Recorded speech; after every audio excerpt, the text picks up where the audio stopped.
2020, and I've got my main man. And when I say my main man, I mean my main man. Dave Deuce Mason in the building from the Deuce and Mo podcast. What's good? Once again, the budget was, I didn't have the budget to get Mo on there. I had the budget to get Mo on there. The tariffs are hitting and everything. It's just getting crazy right now. So, I could only afford one. And I went with my man Deuce. Dude, hopefully Damien's not going to be upset. He hit me up last week. He's like, hey. Did you know about this, Jesse? No, I didn't, but this is like so perfect. Dude, just don't even, it's fine. I'm like, he's going to be so pissed, but it's going to be hilarious. I'm literally leaving to go out of town today. I can't. I'm out. I said I could do it next week or the week after. I'm glad I said that. Because if I just denied and did not reference next week or the week after, he's looking at me funny today. No, you've made the list. The people that have come on the show when D'Lo is out, it is Dr. Luke Wood, it is Dusty Baker, and now it's Deuce Mason. Hey, Dusty Baker was on accident too. That one was hilarious. Yeah, was he in studio? Yeah, Dusty was in studio, pulled up a chair, behind everything was good. Yeah. Oh, man. Wasn't even scheduled to be on the show either. It was just, hey, Dusty, do you want to talk for a little bit? Sure. Yeah, sure. Come on through. Yeah, it's rough. Now the whole thing is when Damien isn't here, we get the guests. The guests come through. Now it's not because of him. It just happens. When I'm not here, news breaks, right? Christian McCaffrey became a 49er while I was stuck in LaGuardia Airport on my way to Jamaica. So it's a give and take. It's a give and take. When I'm going to be back, man. I've missed you. Yeah, man. Yeah, we were talking about. I want to bring the conversation on during the break onto the radio. We were kind of just talking about the Kings. Last time I talked to Deuce in person was at the playing game, and that was one of. You've seen probably all the games here in Golden One Center. That was one of the biggest disasters in that building's history. That might be a bottom 5 moment in that building. And it may be number 1. Well, so we've got that. We've got Puke Walton in that game. Ended up being a good thing, right? That was yeah, I guess. But that was a low. That was a low. I'm also not like a conspiracy theory guy, except in this case. What happened to Puke guy? He's not been seen since. You would think he's the Bartman of Kings. Like, where did he go? Hey, that's a good question. Where is Puke guy? He's literally the Steve Bartman of Kings fan. Yeah. He puked all over the floor, all over himself, not to be seen again. So I don't know, man. I'm not trying to start stuff here, but hopefully he's still with us. He was an industry plant. He was potentially an industry plant. Puke guy was. Yeah, or he took a dark turn. Hopefully everything's okay. I hope he didn't take a dark turn. We got the playing game. We got Puke Walton. We've got, this was bad. This was bad, but I would not put Game 7 of that first round series on there. I would not put it on there. There's been lower moments. There probably has. I mean, we've seen a lot of bad moments over the years, but Game 7 just hurts so bad because, again, it was another game where you were just out of it. It seemed like at halftime. It was over. And the Kings had got it to 6 at the end of the third quarter. Did they really? They got it to 6. You're right. And then right before the end of the Terrence Davis fouled Clay for a 4-point play. And that was with 6 seconds to go in the third. And that was all she wrote. It was it. It feels like that game was a 20-point game the whole time. But I think it was a 1-point game at the half. And like I said, it was 6 until the 4-point play at the end of the third. So hit us up on the chatty house. Call in when Deuce is gone. Let us know the bottom 5 moments in Golden One Center history. That's what we're doing. On top moments to make me feel good. I'm coming in here. It's like we're talking about the play-in somehow. We're talking about the ultimate, like the death of Puke guy, and now we're going over bottom 5 moments at G1C. Top moment at Golden One Center. Game 1 playoffs. Second, Game 2 playoffs. Is Game 1 the number 1 moment? I think it has to be. Although that play-in game, that was play-in victory over the Warriors. That was fire. I'll put that at 3. I think Game 1's got to be the best. Yeah. Game 1 was insane. The scene outside the arena and before the game, and after the game was, I think you might have had to work. I don't know if you went out like right after game one was over, but we told the guys, like, hey, can we just slide out real quick and be in the Doko area right after the buzzer sounded. Oh my goodness, it was a party. It was an absolute party. Would they have like another like 1,500 watching outside the Golden One Center? It was and fast. that was the creme de la creme of the Golden One Center. Although game 2, when Draymond stomps Sabonis. Oh my goodness. There was heat in that building. Me and D'Lo, we try to describe the energy in the building at that moment. I really thought something might pop off, like Draymond going to stands and get, like it that moment when he's standing up there yelling, and it got kind of testy coming from the stands with him. Yeah. That was just a crazy moment. I knew it was bad. G-Man started taking off his headset and like undoing his suit and stuff. He was ready to throw down too. I said, G-Man was about to go out there and give him an old 1-2. Yeah. Nah, that was crazy. But to win that game too that might have been, well, no, I was gonna say that might have been the last great moment. But you're right, the playing game the following year, beating the Warriors was pretty dope too. They've had some as grim as like the last 6-7 months have been for Kings fans and the feeling of it. There's been some really good moments in the last 2 years. I don't want to be like super optimistic guy, like when they're struggling, but there's been some damn good moments in the last 2.5 seasons. Oh, for sure. I mean, it just it sucks that it went away so fast. That's probably the biggest thing, right? Like it felt like it was turning the corner and going up, and like, oh, cool, we're gonna be relevant here the next 5-6 years at least, and have some fun. And felt like it lasted a year and a half. You know, that was about it. That's facts. How do you feel about this team right now, though? Like today, you know, Schroeder being signed, Nick Clifford, what he did in the summer, seeing right now. Do you think that this team looks like DeMar DeRozan is going to be back? So some people are hit or miss with that. I'm on the hit side. Like I like DeMar DeRozan. But how do you feel about this team today? This Kings team today? I think if we lived in a basketball utopia, you could make a serious case like, hey, they could be just as good, if not slightly better this coming season. They're not going to have coaching drama. They're not going to have the De'Aaron Fox thing hanging over them. They have a point guard now. Okay, like you could kind of see it. But it's also just weird. It's a weird group. I mean, you bring back pretty much the same starting five plus Schroeder. And I like Schroeder. I think Kings fans are going to like him too. I mean, I think he could be a little bit of an ass on the court. Mm-hmm. You know, he'll pick you up full court. He talks a lot of smack. I love that about him. But what I'm looking at this team, I'm going, okay, well, how are we getting Keegan Murray more looks this year? Mm-hmm. And some of it's on Keegan. He's got to go get it too. But like some of it is like he needs more opportunity. He can't just be the fourth and fifth option out there. I'm trying to see what this guy can be going forward. You're about to potentially give him a contract extension. I love what he does defensively. I thought he showed signs in the open floor last year of lowering that shoulder and just bowling, you know, guys right to the basket and dunking. Like that was fun to see. But I want to see more opportunity for him. You know, Keon Ellis, I'm sure he's going at like, I could make some money this year. I want more opportunity to show you what I can do. And I'm looking and going, where is that opportunity coming from? Like even Schroeder, he still to me is like a score first guy. Although I think he's good at kind of picking his spots. Like in Brooklyn last year, they asked him to score a little more. He did that. He can play different types of roles. And I like the fact that he's going to push the pace. He's going to get you in your stuff. And I think someone like Levine could thrive off of that. I just look at what else they have and I'm going, okay, how do you get Keegan opportunity, Keon? I want Neek to play. I mean, he's old enough to play, right? Yes. Yeah. How are you getting these players minutes with the roster that you have right now and opportunity? That's kind of my question. Yeah, I think the minutes, there's only so many minutes to go around. And then you got guys like Sabonis, DeRozan, Levine, even Keegan. They're going to play upwards of 30 minutes a night at least. So, and then Monk is going to, if he's still here, he's going to get his minutes as well. So that's when it gets a little testy.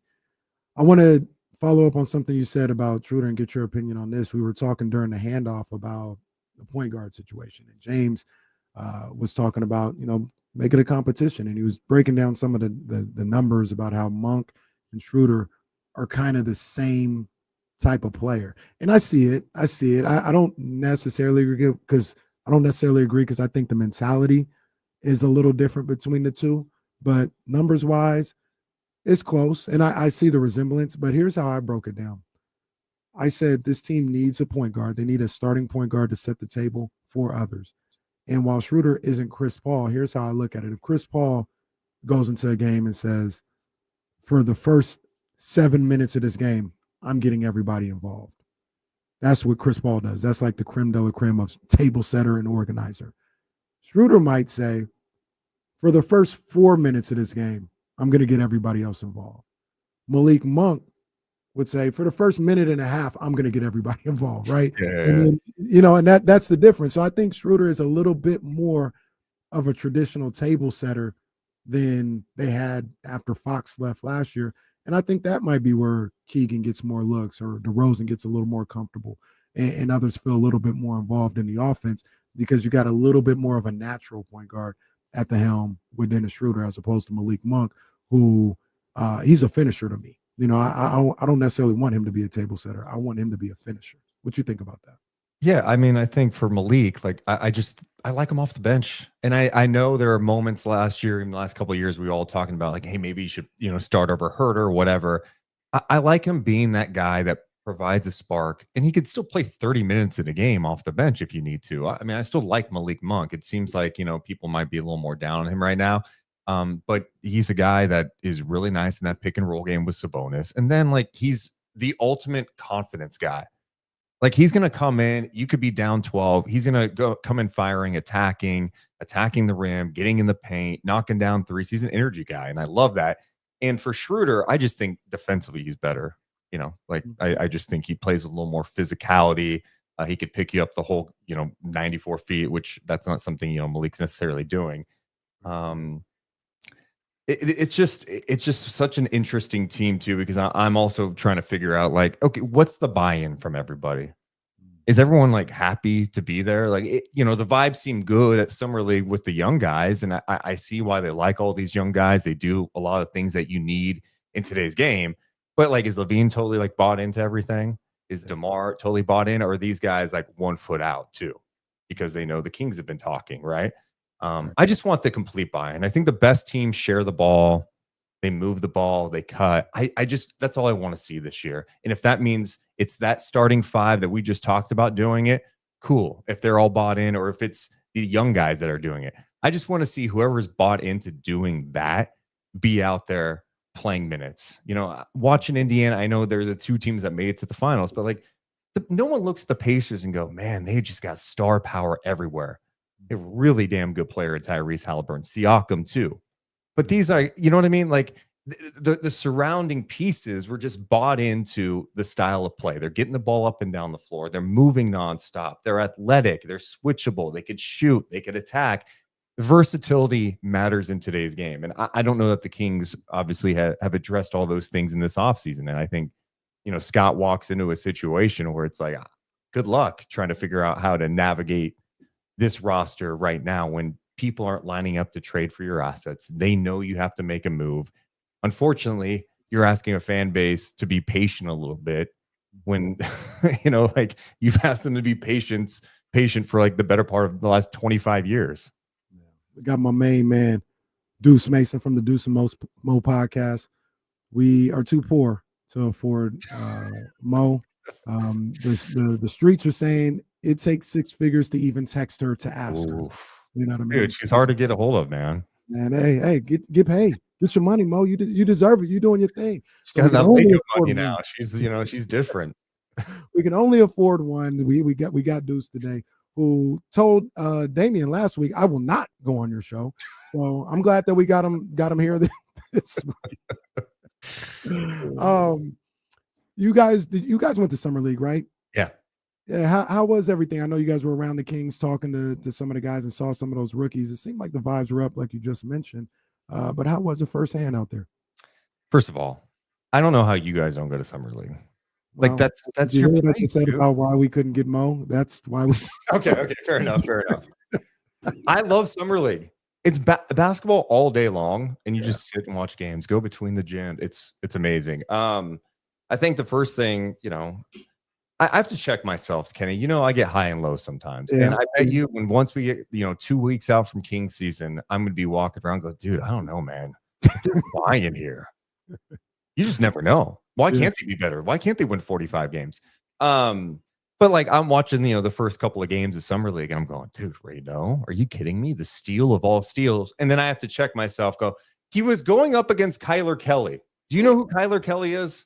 No, it's okay. And that's okay. I'm not trying to take shots at Maxime Rayno. I like his game, but for myself, I have to temper my expectations. I like what I see from him. Does he have the shooting ability? A little inconsistent from beyond the arc during the Summer League, small sample size, but I love the fact that the guy's talking nonstop. He's got great size, could put the ball on the floor, attack. Like, okay, I see it. And that's encouraging. With Clifford, I just go, I was really high after the first couple of games. I'm going, oh my God, how is this guy not a top 5 pick? I like his game. He just has a good all-around game. I think the thing that was kind of striking in person is I feel like he's bigger than he's listed. That's what I thought too. He's listed as 6'6", right? I thought it was like 6'5". Okay, maybe that's right. I don't know. He just looks smaller. 7, 6'8". Yeah, that's what it looks like to me on TV. I haven't seen him up close, but I agree with you. He looks taller than what he's listed. And I'm really excited about his ability to pass the ball. Like he's a good setup guy. It's hard to evaluate Summer League sometimes, but it feels like he just does a lot of things well. And when you're picking the 24th pick is when they got him, like, yeah, that's a no-brainer to me. And I thought even from his shooting and the turnaround jumper, some of the footwork, it was really impressive. So those two guys I really liked. Isaac, he kind of played how I expected him to play. Mm-hmm. Like, hey, this is your second go around here. You got experience in the NBA last year in the G League. Like, go to Summer League and do your thing. And so hopefully that evolves into something where he could be a rotational guy. Does he start replacing Trey Lyles minutes next year?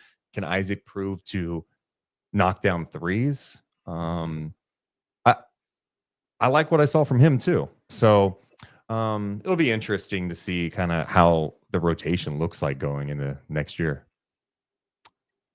There was one guy you didn't mention.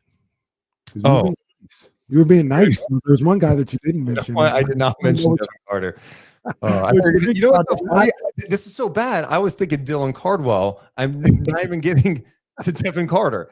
Yeah, what can we say about Devin Carter? I don't know. Like, he has moments where he could score a little bit, but I was looking forward to seeing him come in similar to Isaac Jones and go, hey, I know you didn't get Summer League last year in training camp, but you popped off in the G League. You had some moments in the NBA. Like, I'm interested to see what you worked on this summer. And I actually left with more questions than anything about him. Even defensively, I'm like, okay, like I felt like he was a better defender even at times last year, and I didn't see the same thing in the Summer League. And then from the shooting perspective, just offensively, they don't really guard him.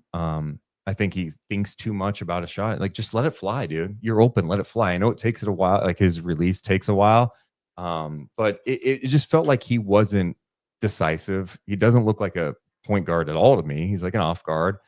Can he be impactful as a defender in this league because of his 6'8" and 3/4 wingspan? Sure, and his physical play. But I don't know. I try not to be a body language guy, Casey, but I'm like, he just looks tired out there sometimes. I'm like, I need you out there being relentless. I need you flying around, being physical, blocking shots. And we didn't see enough of that from him. So I don't know. I would say overall, like, his Summer League was disappointing. He had good moments, right? He had the games where he's knocking down shots, but I think for him to establish himself in this Kings rotation, it's like, you're going to do it defensively. You're locking guys down. You're communicating. You're rebounding, getting that ball out, and like getting stuff going for this team. And I thought it was inconsistent in the Summer League.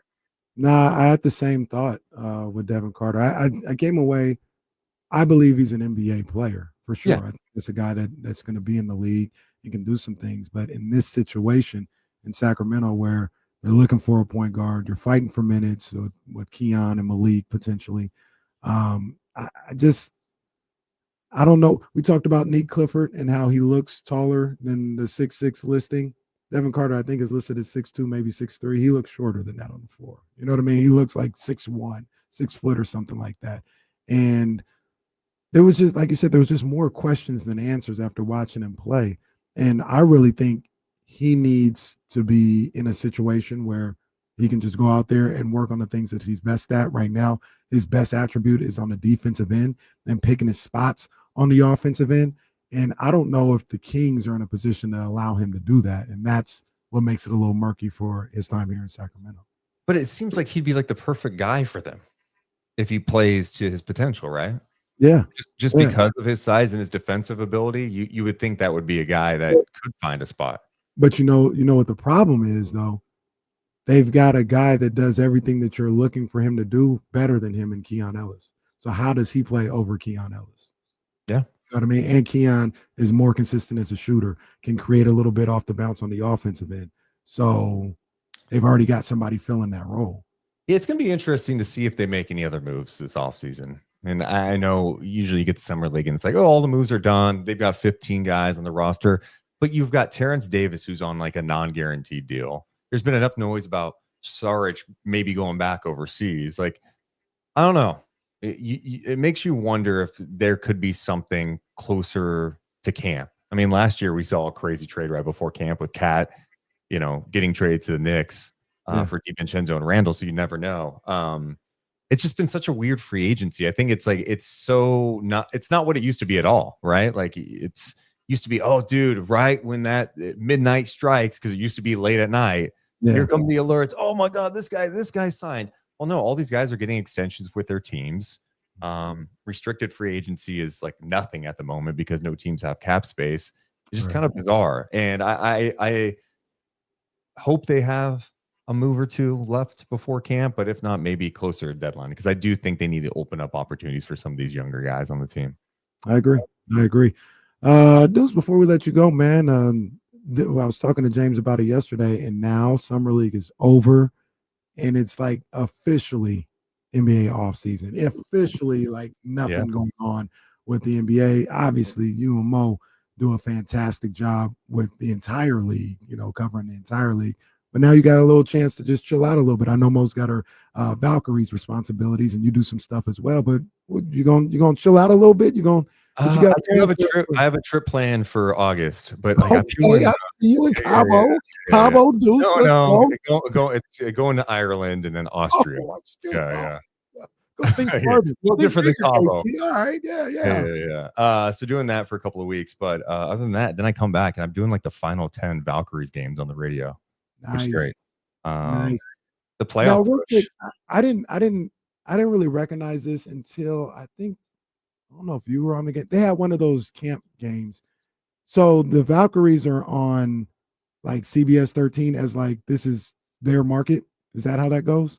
They're on CBS 13 sometimes, and then also on what's the station Good Day Sacramento's on? It used to be CW, but it's just KMAX now. Yeah, just KMAX. Okay. Those two. And then it's like KPIX in the Bay. Yeah. Okay. Right. I know you're an Aces person still, dude. You got to get your visa. Aces for life, man. We got to work on some things. We needed to get to the break and figure some things out. I think a big second half push is on the way. You need to go to a game at Chase, because let me tell you, we clown Chase Center for being the dental office, the vibe for Warriors games. I've been there. I felt it. It is completely different for the Valkyries. It looks like it. I want to go. 18,000 legit sold out, and then like the fans are actually engaged. It's not like these, the rich Silicon Valley Warriors fans that just kind of sit there and miss half the game. I'm gonna check it out. When they first got the team, I was bitter because the Monarchs are coming back probably. So I ain't going. But I've gotten off that. I'm gonna go to the Valkyries. I know some people over there working for the Valkyries that are good people. They tell me to come on through, so I'm gonna come through. But I'm trying to see my aces. Aces for life over here, big dog. Well, last time they were here, they got clapped. I didn't like that. I didn't like that, dog. I didn't like that. Deuce, man, I appreciate you, man. I hit you kind of late. I hit you yesterday evening, man, and you was like, say less, man. So I appreciate you pulling. Yeah, of course, man. Happy birthday, dude. Thanks for having me. I appreciate you, man.